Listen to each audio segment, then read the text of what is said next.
చెప్పండి అన్న, ఇప్పుడు ఏం జరిగింది, అసలు ఎంతవరకు జరిగింది?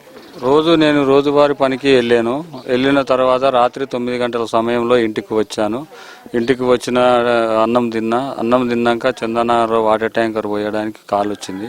ఆ కాలుకి వెళ్ళిన తర్వాత 10 గంటలకు చందనార్ వెళ్ళిన 11:22 నిమిషాలకు ఇంటికి వచ్చాను. ఆ వచ్చిన టైం తర్వాత మా భార్యకు డోరు కొడితే ఆ డోరు తీసింది. ఆమె వండుకుంది, నేను వండుకున్నాను. ఆ తర్వాత 2:30 ప్రాంతంలో కడుపులో గొంతు నొప్పి అని అటు ఇటు చేస్తే ఆ పక్కన మా పిల్లల కోసం హాస్పిటల్కు వెళ్ళామని మా పిల్లలను లేపాను. మా పెద్ద అబ్బాయిని పట్టుకొని చూస్తే మా పెద్ద అబ్బాయి కూడా అప్పటికే చనిపోయి ఉన్నాడు. మా చిన్న అబ్బాయిని కూడా పట్టుకొని చూస్తే అప్పటికే చనిపోయి ఉన్నాడు. అమ్మాయిని పట్టుకున్నాను. అమ్మాయి నా పక్కన నా భార్య పక్కన మధ్యలో ఉండే ఆ అమ్మాయిని పట్టుకొని చూశాను. అమ్మాయి పట్టుకొని చూస్తే అమ్మాయి కూడా చనిపోయి ఉన్నది. ఎక్కడ చుట్టుపక్క వాళ్ళని అందరిని పిలిస్తే పక్క వాళ్ళు వచ్చి ఒక అబ్బాయి వచ్చి ఏమైంది అంకుల్ అంటే ఇట్లా అయింది నాయన, రండి తీసుకుపోదాం అని చెప్పాను. హాస్పిటల్ తీసుకొని వెళ్ళాను. హాస్పిటల్కి అడ్మిట్ చేసిన 15 నిమిషాలకే కోలుకొని ఏమైంది అని అడుగుతుంది నా భార్య. నాకు న్యాయం చేయండి, మీడియా వాళ్లకు నమస్కారం పెడుతున్నా. నా పిల్లలకు నాకు కానీ న్యాయం జరిగితే నాకు అంతే సంతోషం. నా పిల్లలు కానీ నేను చేసింది తప్పు అయితే చెయ్యలేదు, మా భార్య చేసింది. ఆ తప్పుకు ఆమెకు శిక్ష బాగా పడాలి, ఉరి శిక్ష పడితేనే నా మనశ్శాంతి ఉంటుంది, మా పిల్లలకు కూడా శాంతి ఉంటుంది.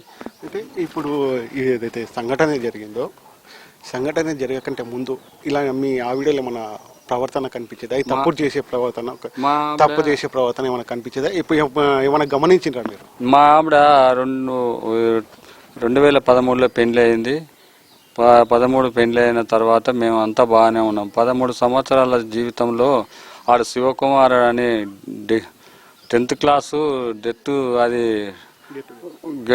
అది దాని గురించి ఆ శివకుమార్ గారు ఆడు పోయిన తర్వాత శివకుమార్ గారు పరిచయం అయ్యిండని నా పిల్లలను కూడా ఓయిలతో పడితే ఏదానితో పడితే కొడుతుండేది. కానీ స్కూల్కి పోయి వస్తుంది, చిరాకు పడుతుందేమోలే అని అనుకున్నాను. నాకు ఒకసారి అనుమానం వచ్చింది, అడిగితే మా స్కూల్ ప్రిన్సిపాల్, మా స్కూలు టీచరు, మా స్కూలు వాళ్ళే అని చెప్తుండేది. కోపం వచ్చి ఆ స్కూల్ వాళ్ళతోనే మాట్లాడితే ఇక్కడదే అనేటలకు ఫోన్ కట్ చేసి పెట్టేది. అప్పుడు ఒకసారి డౌట్ వచ్చింది నాకు. మళ్ళీ తర్వాత మామూలుగా యథాస్థితిగా స్కూల్కి వెళ్తుంది. ఈ 10వ తారీఖు నాడు 27వ తారీఖు నైటు ఈ సంఘటన చేసింది. అయితే ఇప్పుడు గెట్ టుగెదర్ జరగక ముందు ఎలా ఉండేది, జరిగిన తర్వాత ఆమెలో మార్పు ఏం మార్పు వచ్చింది? అంటే గెట్ టుగెదర్ జరగక ముందు మీతో మంచిగానే ఉండేదా? గెట్ టుగెదర్ జరిగిన తర్వాత ఎలా ఉంటుంది పరిస్థితి? గెట్ టుగెదర్ జరగక ముందుకు చాలా బాగుండేది. 13 సంవత్సరాల జీవితం అంతా ఉంటే గెట్ టుగెదర్ ఎప్పుడైతే జరిగిందో ఆ శివకుమార్ గారు ఇంటర్వ్యూ ఎప్పుడైందో ఆ ఇంటర్వ్యూ అయిన ఆ శివకుమార్ గారు ఏం చెప్పాడో ఆ శివకుమార్ గారి మాటలు విని నా భార్య నా పిల్లలను నన్ను కూడా చంపడానికి ప్రయత్నం చేసేది. అయితే ఆ రోజు ఏదైతే పెరుగులో పెరుగన్నంలో విషయం కలిపింది, అది మీరు కూడా తినాల్సింది, తినకుండా పోయినరు అన్న తెలిసింది. దాని తర్వాత మీ ఎంత పడ్డదంట, అది ఎంతవరకు నిజం? నిజం సార్, అది పెరుగన్నము నేను తినలే. నైట్ డ్యూటీ ఉంది, ఒక ట్రిప్ ఉందని నేను తినలేదు. నేను పప్పన్నం తీసుకొచ్చి పెట్టేది. పప్పన్నం తిని ఒక 10 నిమిషాలు ఇంట్లో ఉండి తర్వాత లేచి ట్యాంకర్ తీసుకొని బయలుదేరాను.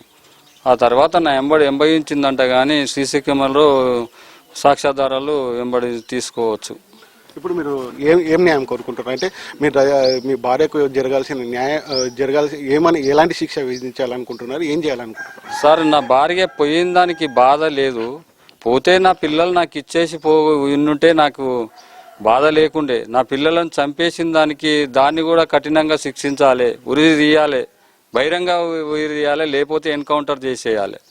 అంటే గెట్ టుగెదర్ ఇప్పుడు 10th క్లాస్ అబ్బాయి అని చెప్తున్నారు. అంటే పెళ్లి కంటే ముందు ఆమెకు 10th క్లాస్ అబ్బాయితో ఏమన్నా లవ్ అఫైర్ ఏమన్నా ఉండేనా? మనకు అప్పటి ముందు తెలియదు కదా సార్. మనకు తెలియదు ఎట్లా చెప్తాం? తెలిస్తే చెప్తాం కానీ తెలియదు ఎట్లా చేసుకోవడం? తెలిస్తే నేను చేసుకున్నట్టు నేను సార్ ఆమెను పెళ్లి చేసుకోకపోతుంది. తెలియక చేసుకున్నాము. ఆమెకి ఏముంది అని మనకేం తెలుసు సార్? ఈ 10th class get together party ఎప్పుడైతే పెట్టిరో ఆ శివకుమార్ గారు ఇంటర్ అయినప్పుడే నా భార్య మారిపోయింది.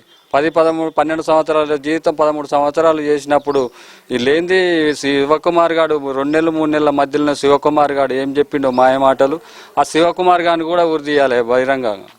ఓకే, అయితే ఈ ప్రస్తుతం ఈ మెదక్పల్లిలో అయితే గ్రామంలో ముగ్గురు చిన్నారులు చనిపోవడంతో విషాదాలను అలుముకున్నాయి.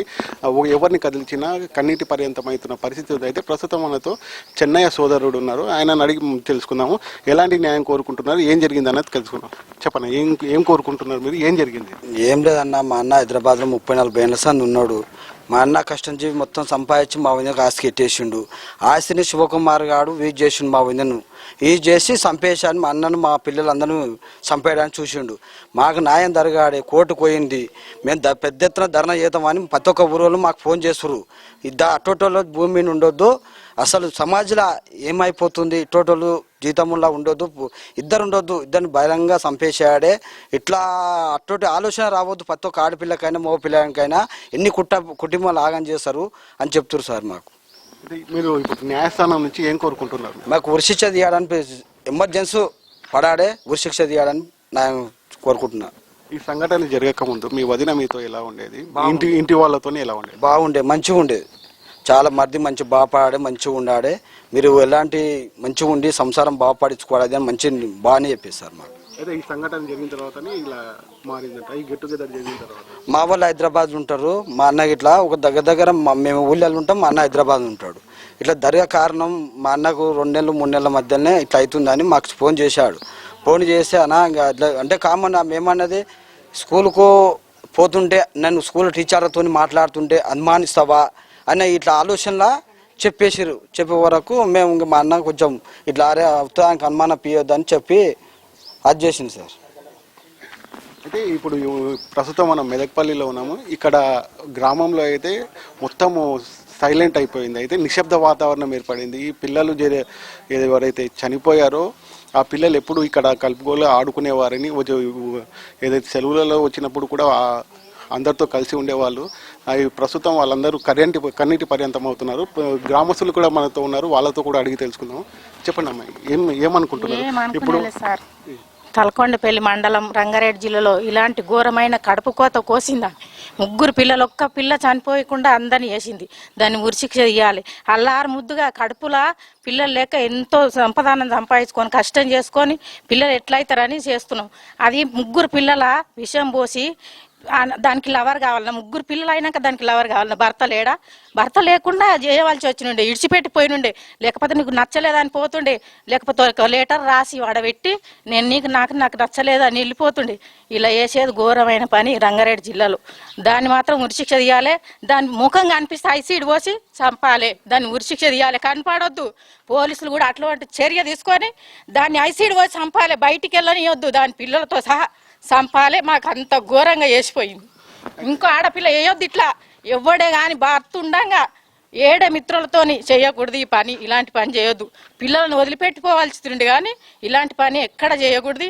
ఏ అమ్మాయి అయినా పక్క వాళ్ళతోటి సంసారం చేసుకొని బతకాలి. కానీ ఆమెకు అన్ని ఆస్తులు పాస్తులు అన్నీ తెచ్చిపెట్టినాక పరాయాలతోటి 10th క్లాస్ అబ్బాయితోటి గడపాలని చూసింది ఆమె. అప్పుడే పిల్లల్ని ఇచ్చిపెట్టి లెటర్ రాసి నాకు వద్దు, నువ్వు నాకు నచ్చలేదు అనిపోతుంటే ఆయన ఏమన్నా అన్నా వారిని చంపాలని కూడా చేసింది. అది వద్దు, దాని మీద ఐసీడ్ చల్లవలసింది. అదే రోజు నైట్ పన్నప్పుడు ఆయనకు తెలియకుండా అన్నాడు, అన్నకు తెలియకుండా అన్నప్పుడు దాని మీద ఐసీడ్ పోస్తే అదే తలటీలు పిల్లలతో చచ్చిపోయి 2 చచ్చినా బాధ లేకపో. దాన్ని ఏమైనా ఉరిశిక్ష తీయాలి, ఐసీడ్ పోసి ముఖం కనబడకుండా పోలీసులు కూడా ఆ నటన చేయాలి. ఈ గ్రామంలో అట్లా జరిగింది. అయితే ఈ సమాజంలో ఇప్పుడు పిల్లలు కాకుండా పిల్లల కోసం తల్లడిల్లిపోయే తల్లులు ఎంతో మంది ఉన్నారు మనకు తెలిసి. అయితే ఈ దుద్దాంతం అయితే 3 పిల్లల్ని తన కడుపు నిండా మోసి కన్న పిల్లల్ని ఒక ప్రియుడి మొదలు పడి చంపేసింది. దీన్ని మీరు ఎట్లా చూస్తారు? దీని మీద చూసేది లేదు, దాన్ని ఉంచొద్దు. నువ్వు ఎట్టి పరిస్థితుల్లో దానికి బయటికి వెళ్ళినా కానీ పోలీసులు వాళ్ళకి భార్యలు ఉండ్రు, పిల్లలు ఉండ్రు, అందరికి జరిగిన శిక్షనే ఇది. అందరికి పెళ్ళతోటి మొగులతో సంసారం చేసుకున్నదే. దాన్ని మాత్రం ఉంచొద్దు. పిల్లలతోటిగా ఈ నెలలనే దాన్ని చంపి పిల్లలతోనే వండబెట్టాలి. దాన్ని ఎక్కడన్నా ఘోరమైన సాగు చంపాలి. ఈడుకోదాం, టీ తాగదాం, చాయ్ తాగదాం, దాన్ని తోలుకపోయి కూడా దాన్ని ఎన్కౌంటర్ చేసి ఇడిచిపెట్టాలి. కానీ దాన్ని మాత్రం ఇడిచిపెట్టదు. ఎన్ని లంచం పోసినా, పోలీసు వాళ్ళకు లంచం పోసినా దాన్ని ఎట్టి పరిస్థితుల పిల్లలకు తగలకుండా దానికి తగలకుండా దాన్ని ఎన్కౌంటర్ చేసి ఇడిచిపెట్టాలి. దాన్ని మాత్రం వదలొద్దు. దానికి ఐసీడ్ పోసి కళ్ళు కనిపించకుండా ముఖం కనిపించకుండా పిల్లల ఉరిది ఎట్లా తీసింది, విషం ఎట్లా పోసింది, అది అట్లా వేసి దాన్ని ఇడిచిపెడితేనే మా మనస్ఫూర్తిగా మేము కోరుకుంటున్నాము. దాన్ని ఈ నెల రోజులనే దానికి ఎన్కౌంటర్ చేసి ఎట్టనన్నా చేసి పోలీసులకు దాన్ని వాళ్ళ అమ్మ ఎట్లా అయినా కన్న పొట్ట నా పొట్ట మంచిదని దాన్ని ఇడిపించుకొచ్చుకుంటుంది. అది ఇడిపించుకొచ్చుకున్నా బయటకు వచ్చినా కానీ దాని మీద ఇంత ఐసీడ్ పెట్రోల్ పోసి దాన్ని చంపవలసిందే కానీ దాన్ని మాత్రం బతకనియకూడదు. దాన్ని వేరే ఎక్కడ దారికి వెళ్ళినా దాన్ని చంపవలసిందే, దాన్ని ఉరి తీయవలసిందే. పోలీసు వాళ్ళు కూడా వాళ్ళకు భార్యలు ఉండరు, పిల్లలు ఉండరు. 3 పిల్లలు అయినాక దానికి లవర్ కావాలన్నా ఇప్పుడు లచ్చకపోతే పోవాల్సిందే. మా పిల్లలు మాకు ఇడిచిపెట్టి మా ఆస్తులు తీసుకుపోయినా సరే మా పిల్లలు ఇప్పుడు బతికించుకుందాం మేము. పిల్లల్ని ఇడిచిపెడితే మాకు పిల్లలు కొండవైంది, మా ఆస్తులు కొండవైంది. దానికి ఎంత ధైర్యం వాడు ఆయనకి ఇప్పుడు సాని కాకుండా ఈయన కాకుండా మమ్మల్ని పాడు చేస్తే మాకు ఇప్పుడు ఏమొస్తుంది? మేము తినలేకపోతున్నాం, తాగలేకపోతున్నాం, నీళ్ళు తాగదామంటే లోపల కోతలేవు, కడుపులో కోతలేవు. మా ఆస్తి కొండవా, మా పిల్లల కొండవా, మేము ఇట్లా బతకాలి సార్.